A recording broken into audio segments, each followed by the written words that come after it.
Uno de los grandes problemas que tiene el mundo contemporáneo y que cada vez se hace más acuciante es el problema de la crisis, por así decirlo, de la democracia representativa. De hecho, muchos politólogos,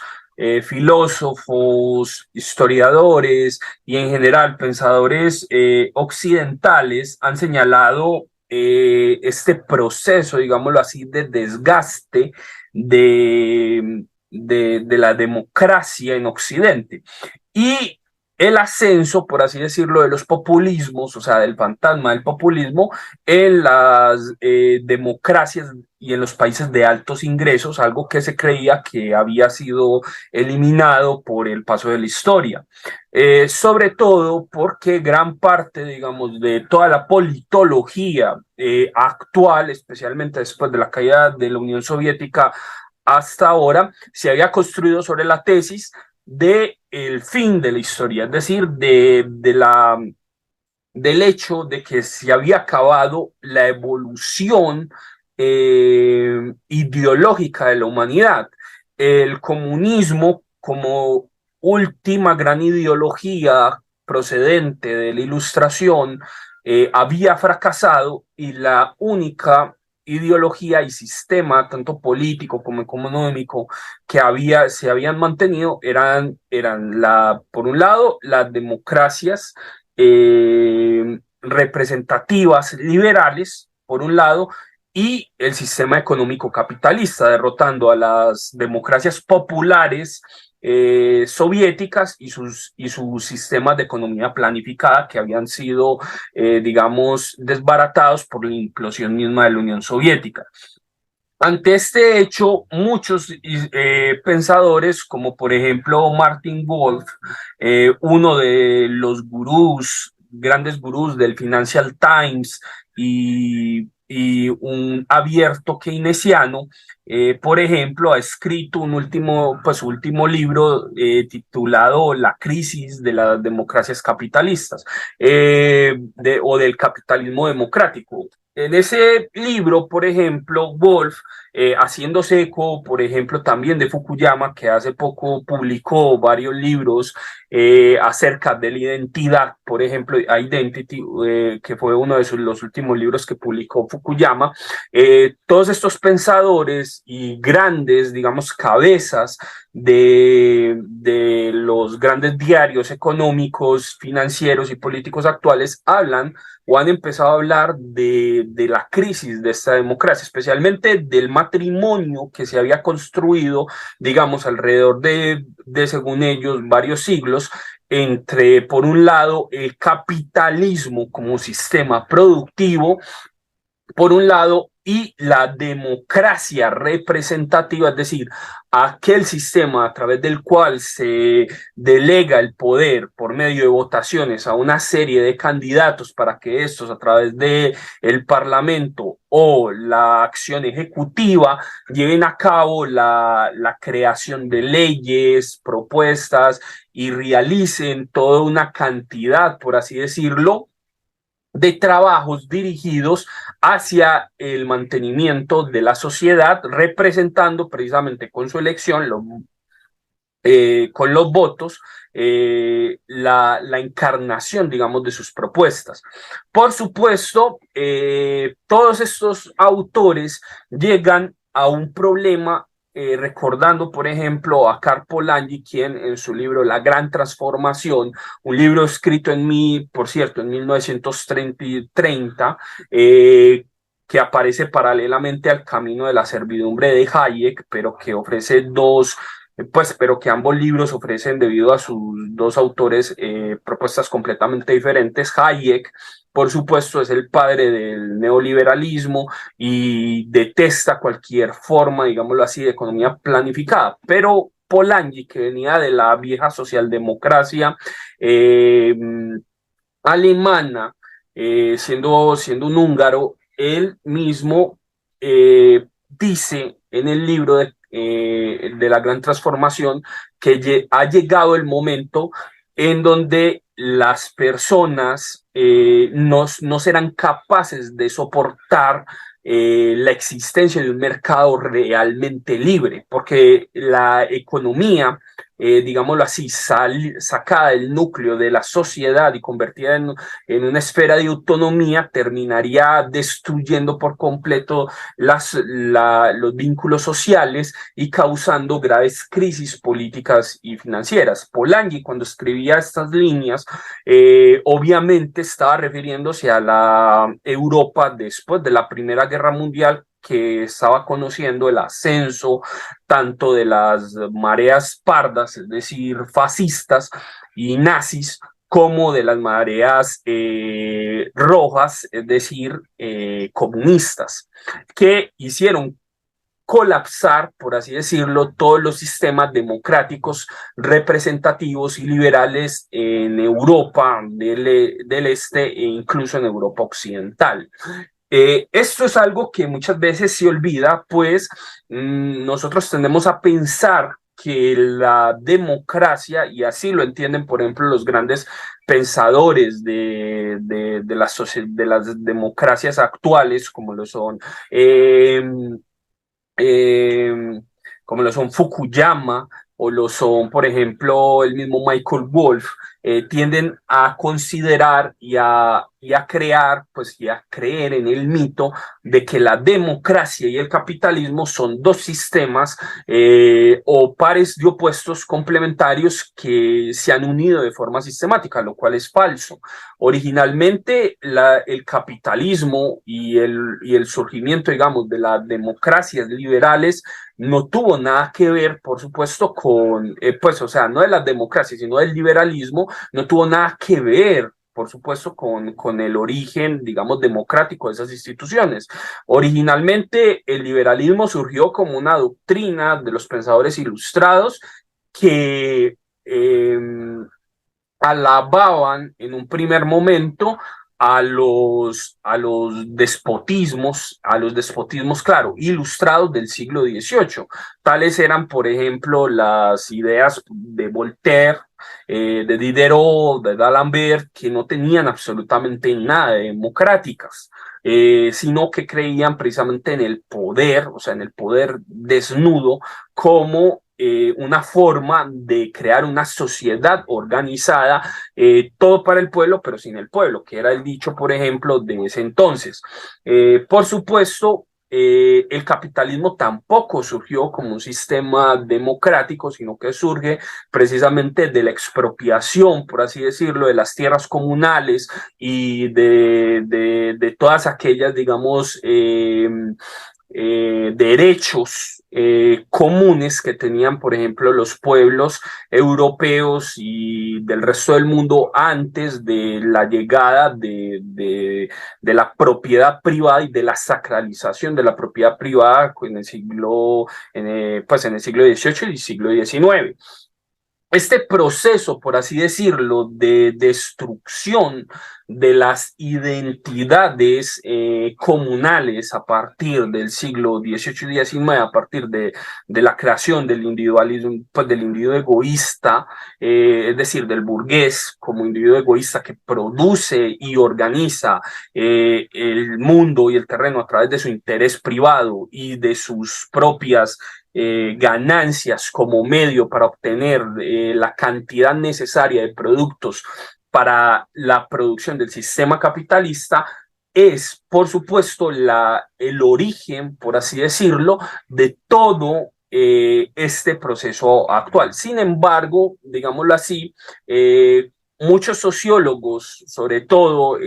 cuando empieza a surgir la sociología, porque la sociología como ciencia de la sociedad surge precisamente de la crisis de la sociedad misma que se produce durante el siglo XIX y principios del XX, como lo fueron Durkheim o como lo fueron sobre todo Max Weber. Todos estos sociólogos entendieron en el siglo, pues en el alba de finales del siglo XIX y el alba del siglo XX, entendieron que se había producido a partir de este proceso, digamos, de la creación de una sociedad sistemática, productiva, completamente capitalizada y liberal, una crisis total. Esa crisis, por supuesto, fue entendida como la rebelión, por así decirlo, de la cual sacó Ortega y Gasset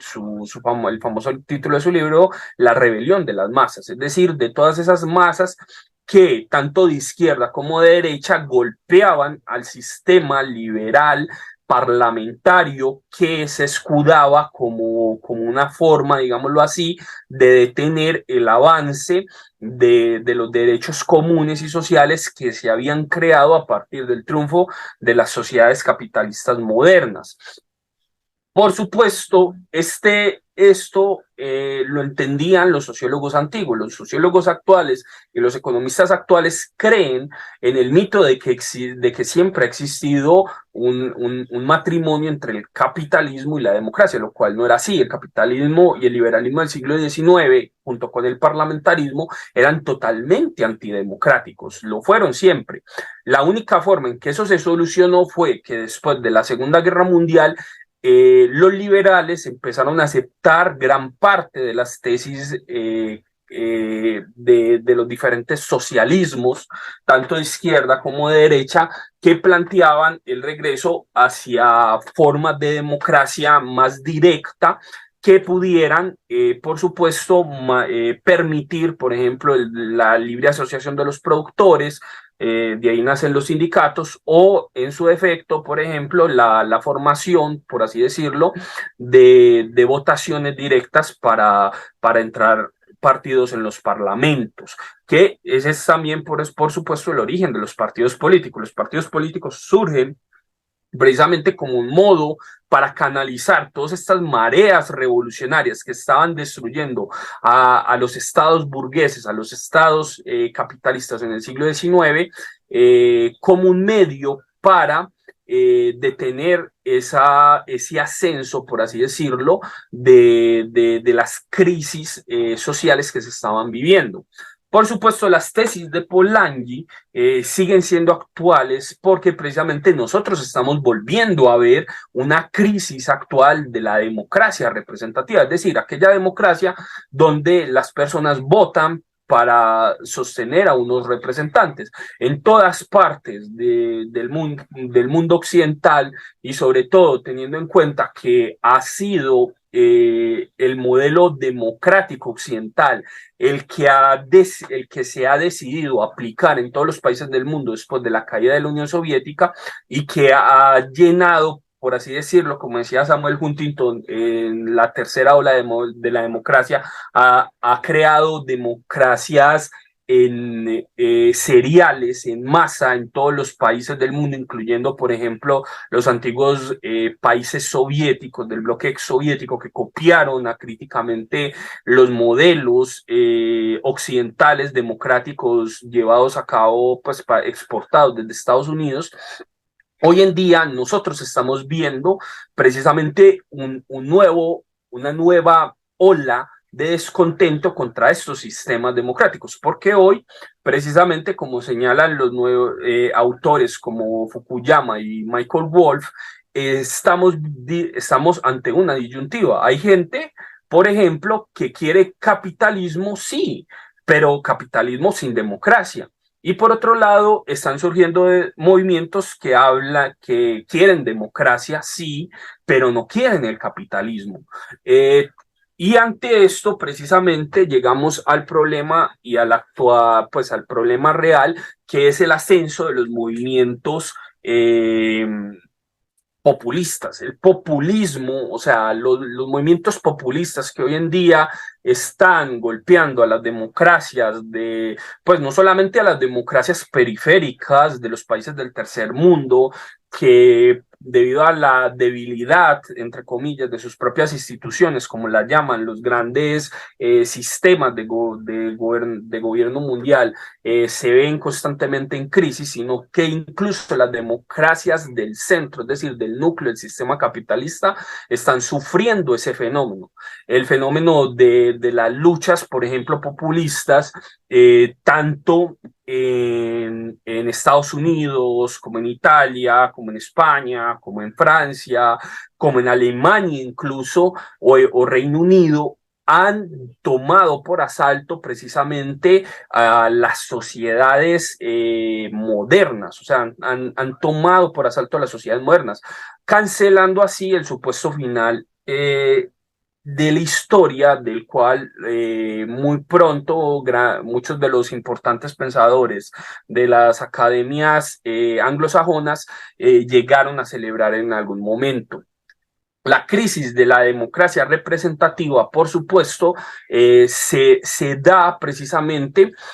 por varias razones, pero la principal razón por la que se da, y es un problema que han señalado todos los teóricos del problema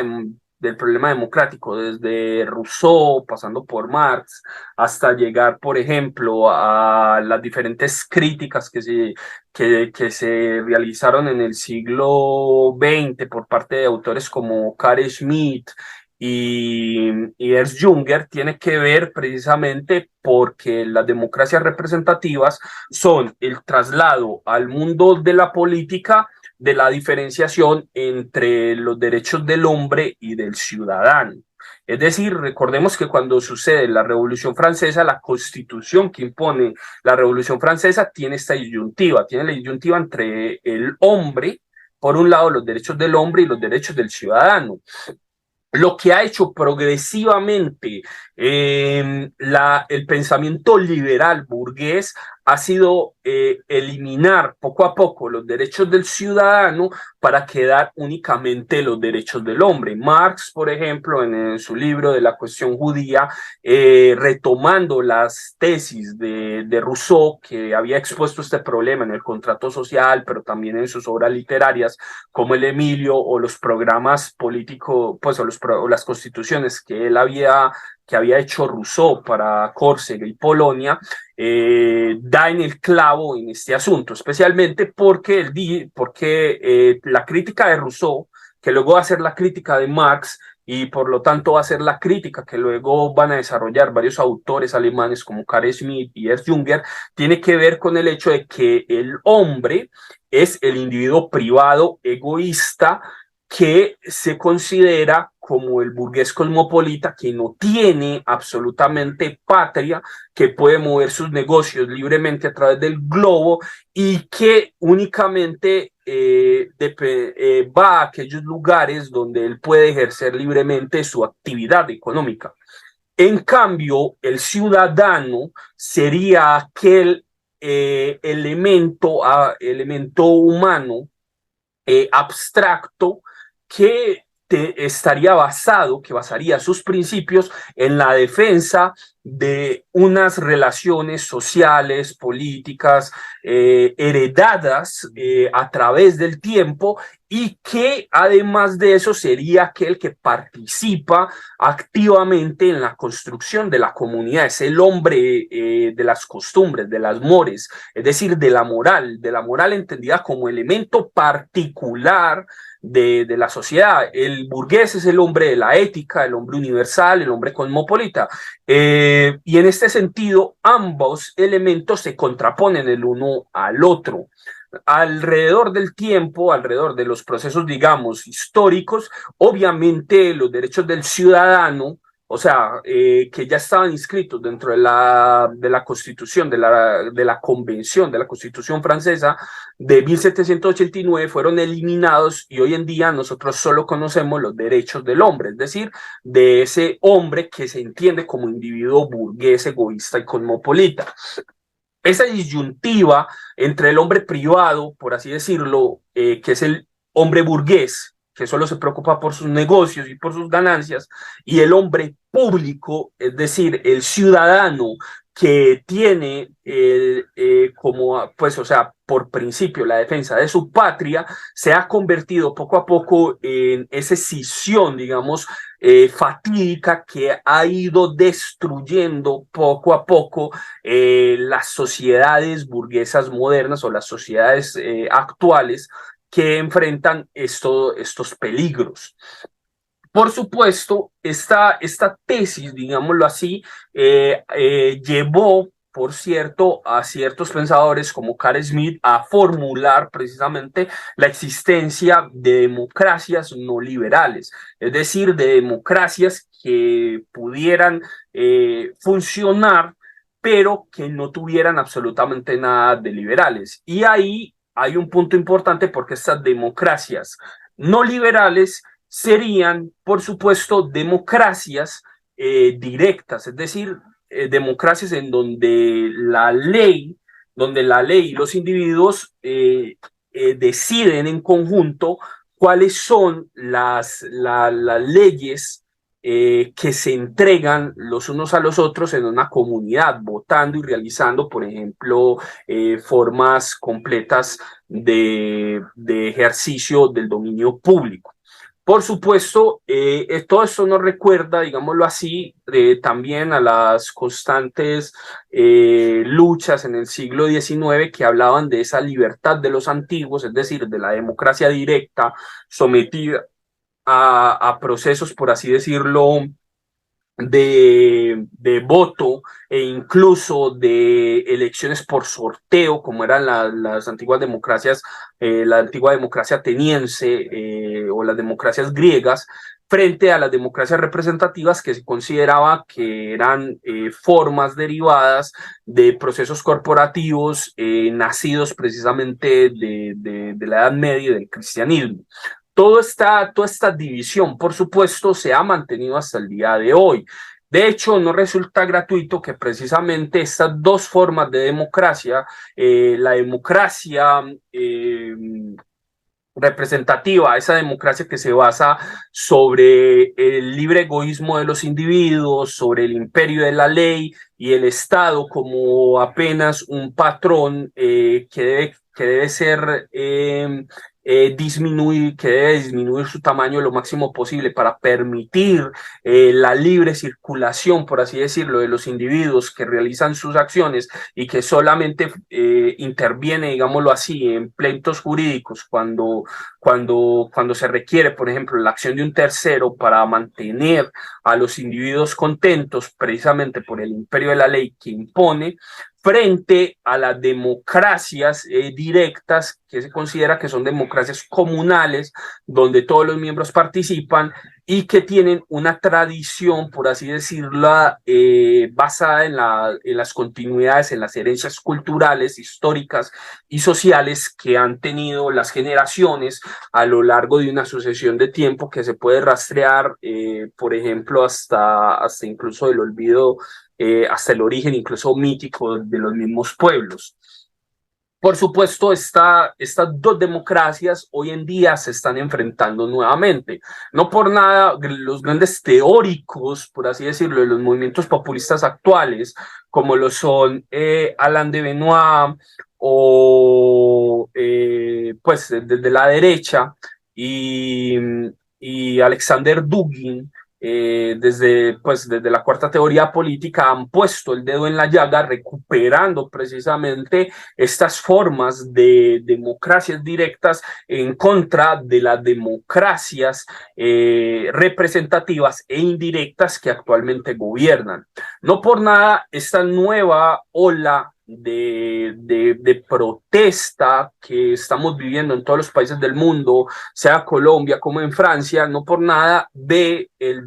se nota el desprecio de las élites políticas y económicas actuales cuando precisamente todas ellas descalifican las acciones de facto de los pueblos a los cuales consideran ilegítimas y precisamente promueven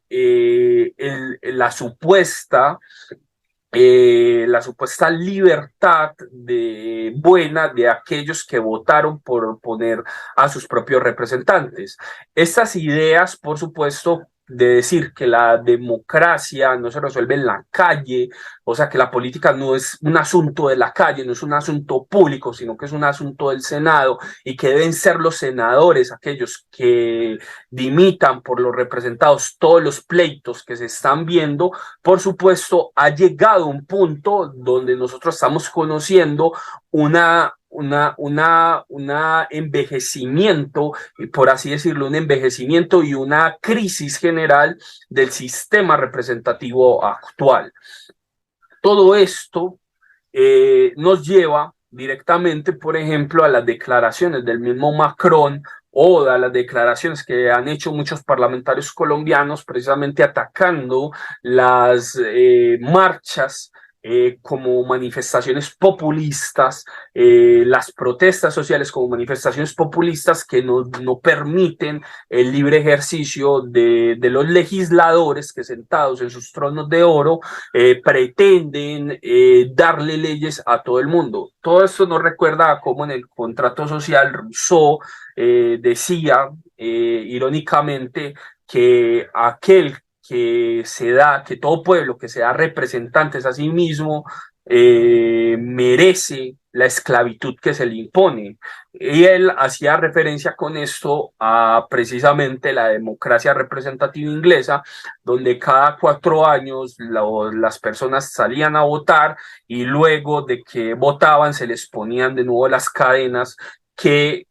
una vez más debían llevar por el resto de sus vidas. No, y estas tesis, precisamente de Rousseau, estas palabras irónicas de Rousseau, son lo que nosotros estamos viendo actualmente